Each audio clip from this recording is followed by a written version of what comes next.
Bununla biz, məsələn, mən şagirdlər fərdi yanaşı dərsdən sonra şagirdlər danışaram, onun gecikmə səbəblərini aydınlaşdıraram və mümkün olmazsa, yenə də təkrarlanarsa bu hal, onda onu valideynlə əlaqə saxlayaram.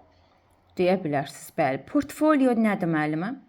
Portfolio mənim şagirdlərin özlərinin sənədlərini saxlanılan bir qovluqdur. Orada şagirdlərin həm qiymətləndirmələri, həm də əl işləri saxlanılır. Refleksiya nədir? Refleksiya, deməli, başa çatmış prosesin, demək olar ki, şuurda enkasıdır. Yəni, mənimsəmə qavrama prosesidir. Biz dərsin axırında şagirdlər nəyi qavraydılar, nəyi mənimsəydilər, biz onu refleksiya edirik. Refleksiyanın ən deməli, səmərəli üsulu 2-3-2-1 üsuludur. Bundan əlavə biz, məsələn, sorğu müşahidə keçirdə bilərik, sonra, məsələn, sual-cavab edə bilərik. Amma yenə qeyd etdiyim kimi, ən uğurlusu 3-2-1-dir. 3-2-1-də yəni şagirdlərin axırda dərsi keçdikdən sonra nəyi qavrayıblar, nəyi öyrəniblər deyə biz onlara, məsələn, müraciət şəklində yadında qalan məlumatı deyir, sonra 2 ən maraqlı olanı deyir və sənə axırda bir isə qaranlıq qalan məlumatı deyir. Qəşəng. Bəli, qəşəng. Refleksiya haqqında qəşəng danışdınız müəllimə. Refleksiyada bir də əlavədə olaraq deyə bilərsiniz onu. Bir də orada refleksiya başa çatmış prosesin şuurda inikasıdır. Onu elə deyim müəllimə, inikasıdır və məşhur alim Edmund Burke demişdi ki, şagirdi refleksiya etməmək sanki qidanı çeynəmədən udmaq deməkdir. Yəni biz şagirdlərimizi refleksiya edərək onların zəif və güclü tərəflərini üzə çıxardırıq. Nəyi mənimsədilər, nəyi mənimsəmədilər, nə qaranlıq qaldı onlar üçün. Və eləcə də ümumiyyətlə refleksiya həm tək şagird özünü refleksiya etməyəcək, tək biz şagirdi refleksiya etməyəcəyik və biz özümüz də özümüzü refleksiya eləyəcəyik. Bəli.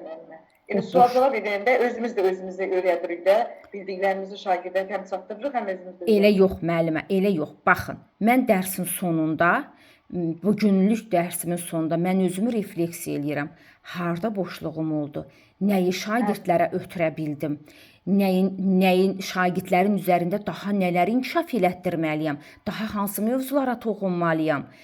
Hansı hissədə daha şagirdlərim daha mükəmməldirlər? Hansı hissənin üzərində bir də qayıtmalıyam? Nəyi doğru etdim, nəyi yanlış etdim, özümü refleksiya eləyirəm. Yəni budur refleksiya.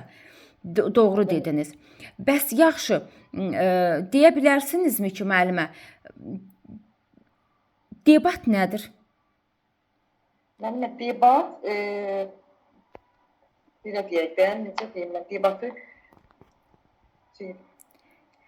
Debat müzakirə üsuludur, müəllimə. İş üsuludur. İş interaktiv təlim üsullarından biridir. Belə danışa bilərsiniz. 2 qrup şəklində aparılır.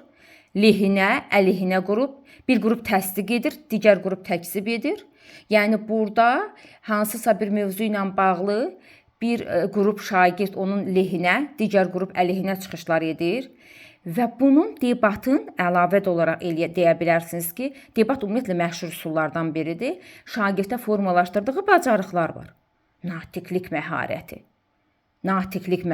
ünsiyyət bacarığı, elə sizin müsahibədə tələb olunan, hamımızın yaralı yerimiz ki, müəllimə danışmaqda, fikirlərimizi ifadə etməkdə çətinlik çəkirik. Bax, bu debat iş üsulu ilə şagirdlərdə də natiqlik məharətini deyək ki, inkişaf elətdirə bilərik.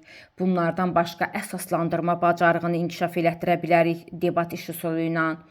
Sonra inandırıcılıq, dürüstlük, aydınlıq tələbi, yəni danışdıqlarını düzgün şəkildə, qərəzsiz şəkildə, aydın nitqlə danışmalısınız. Bu debat iş üsuludur. Yaxşı müəllimə. Ümumiyyətlə hansı iş formalarını tanıyırsınız Mətanət müəllimə? İş formaları 4 cürdür. Yəni qrupla iş, fərdi iş, kollektiv iş. Bəli, doğrudur müəllimə. Doğru. Təşəkkür edirəm Mətanət müəllimə. Bu vəziyyətinizlə yenə də çalışırsınız müəllimə. Həqiqətən də maşallah sizə. İnşallah ki, imtahana qədər sizdə daha gözəl nəticə gözləyirəm müəllimə. Minnətdaram. Sağ olun.